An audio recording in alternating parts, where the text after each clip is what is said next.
یاد رکھیں کوئی مذہب گالیوں پر مشتمل نہیں ہوتا. ریلیجن مذہب وہ اپنے اصول، آداب، قواعد، ضوابط رکھتا ہے، وہ جھوٹا ہو یا سچا ہو. عیسائیت مذہب ہے، یہودیت مذہب ہے، یہ جو دین اور مذہب ہے ان میں گالیاں نہیں سکھائی گئی. جو مذہب بندے کو گالیاں سکھائے وہ مذہب نہیں ہے، وہ شیطنت ہے، وہ بغاوت ہے. قادیانی مرزے کی کتنی گالیاں ہیں. 1974 کی لیجسلیٹو اسمبلی میں جب ہمارے علماء کرام نے قائد ملت اسلامی حضرت مولانا مفتی محمود، اللہ اس کی قبر پہ کروڑوں اربوں رحمت نازل فرمائے، ان کی قیادت میں پوری امت مسلمہ کے مسالک نے ٹھہر کر جو مرزا قادیانی کی ذریت کے خلاف اسمبلی میں جنگ لڑی ہے، ذرا وہاں کے معاملات کو آپ پڑھ لیں. جو وہاں پر باتیں ہوئی نا، ان میں ہمارے علماء کی طرف سے ایک جملہ قائد انقلاب مولانا غلام غوث ہزاروی رحمۃ اللہ تعالیٰ علیہ نے ایک محضر نامہ پڑھا تھا. محضر نامہ کیا تھا؟ حضرت مولانا غلام غوث ہزاروی رحمہ اللہ نے مرزے کی کتابوں کو کھنگالا، تلاش کیا، سرچ کیا، محنت، عرق ریزی، تگ و دو، کوشش سے اس کی گالیوں کو اکٹھا کیا. اس کتاب میں کتنی گالیاں، اس کتاب میں کتنی گالیوں کی جب لسٹ بنی تو ان کے ذہن میں ایک عجیب بات آئی. انہوں نے کہا یار یہ گالیوں کا پلندہ لے کر میں قومی اسمبلی جاؤں گا تو لوگ پڑھنے میں اکتا جائیں گے اور مرزے کا کفر واضح نہیں ہو سکے گا. کون گالیاں پڑھتا رہے؟ تو اس کو ایک ترتیب دے دو. انہیں کیا ترتیب دی؟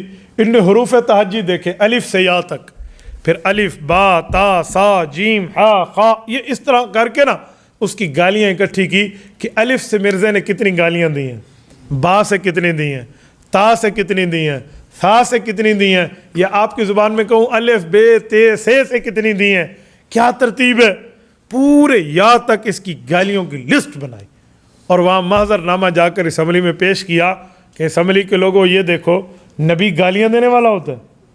النبی لا لعانا ولا فحاشا، نبی یوں نہیں ہوتا کہ وہ لعنتیں کرتا پھرے، وہ فحاشی گفتگو کرتا پھرے. یہ مرزے کو تم اچھا انسان ماننا بھی بندہ دور رہا، چہ جائے کہ تم نے اسے نبوت کے دعوے پر سرفراز کر کے بٹھا دیا. تو یہ گالیوں کو پیش کیا اور اسی میں ایک حوالہ حضرت مفتی محمود رحمۃ اللہ علیہ نے ایک اور پیش کیا. قومی اسمبلی کے لوگوں سے کہا کہ ایک بات بتاؤ. کہ جی کیا؟ کہ تم سارے حلالی ہو یا حرامی ہو؟ تو ان کی آنکھیں کھلی رہ گئی، آپ کیا کہہ رہے ہیں؟ تو انہوں نے کہا جی یہ ناراض نہ ہونا، میں مرزے کی وجہ سے پوچھ رہا ہوں. انہوں نے کہا وہ کیسے؟ کہ جی پہلے سارے بتاؤ. کہ جی ہر بندہ حلالی ہے، خود ہم حلالی ہیں، ہم اپنے ماں باپ پر اعتماد کرتے ہیں. تو انہوں نے کہا جی ماشاءاللہ میں بھی یہی سمجھتا ہوں، آپ کے لیے حسن ظن رکھتا ہوں، ہم سب نطفہ حلال ہیں. لیکن سوال کچھ اور ہے.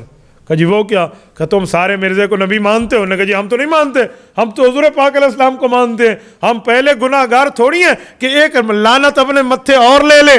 ہم نے قیامت میں حضور علیہ السلام سے سفارے لینی ہے، کوئی مرزے سے لینی ہے؟ تو مفتی صاحب نے براہین سے اس کا حوالہ پڑھ دیا.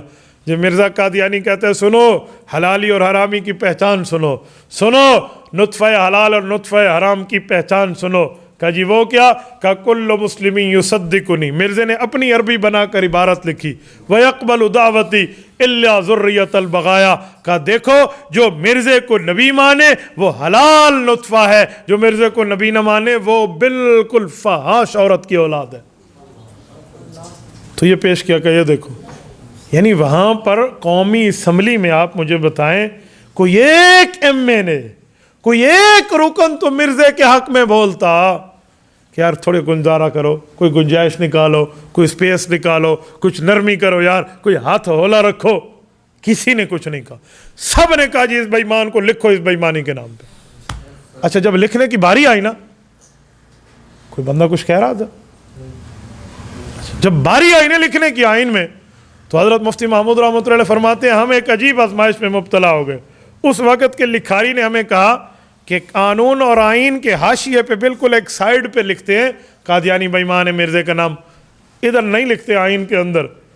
تو مفتی محمود رحمہ اللہ نے کہا جی 10,000 بندوں کی قربانی سید عطا اللہ شاہ بخاری رحمہ اللہ کے دور میں آئی ہے، اور ہم ساری امت اکٹھی ہو کے مرزے کو یہاں کافر ثابت کر کے 13 دن کی محنت کر کے 3 دن کے انہیں موقع دے کر بیٹھے ہیں، وہ خود کو مسلمان نہیں مان سکے، آپ اس بے ایمان کا آئین میں نام نہیں لکھتے.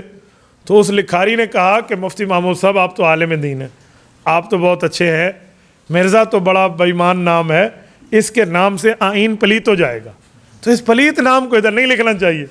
تو حضرت مفتی صاحب فرماتے ہیں اللہ پاک نے میرے دماغ میں بہت زبردست بات ڈالی، تو میں نے انہیں کہا کہ بھائی قرآن کریم پاک کتاب ہے؟ انہوں نے کہا جی پاک ہے، پاک کرتی ہے، آگے جو پڑھے وہ پاک ہو جاتا ہے۔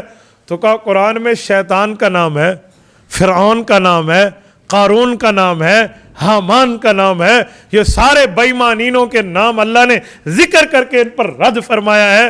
تو فرعون، شیطان، قارون، حامان، ان بے ایمان اور کفار کے نام سے قرآن پلیت نہیں ہوتا، تو اس نام سے بھی آئین پلیت نہیں ہوتا، لکھنا پڑے گا۔ یہ ایک ڈنڈی ماری گئی تھی، لیکن مفتی محمود رحمۃ اللہ علیہ کی جلالت علمی کی شان نے اس ڈنڈی کو ختم کر دیا تھا۔ تو میری بات کا مطلب کیا ہے کہ یہ مذہب ہے جس میں گالیاں دی جائیں۔ جو مذہب گالیاں سکھاتا ہے، جو مذہب لعنتیں سکھاتا ہے، جو مذہب کسی سے بیزاری اور تبرہ سکھاتا ہے، وہ مذہب نہیں ہے، وہ فتنہ ہے، وہ سازش ہے، وہ بغاوت ہے۔ مذہب وہ ہوتا ہے جو اپنے اصول، ضوابط، قاعدے رکھتا ہے۔ تو کوئی قادیانیوں کو مذہب کہے نا تو ہم کہتے ہیں بابا آپ کا مطالعہ نہیں ہے۔ بھئی مذہب کے لیے کوئی اصول و فروع ہوتے ہیں، کوئی سر پاؤں ہوتا ہے یار۔ ہماری سرائکی میں کہتے ہیں کوڑ او مارو جرا کچھ چھجے تے کچھ پھبے۔ تو جو جھوٹ چل ہی نہ سکے آپ اس کو لے کر آگے چلتے ہیں، تو اس جھوٹ کو لے کر آگے کہاں تک چلیں گے؟ تو اس لیے قادیانیت مذہب نہیں ہے۔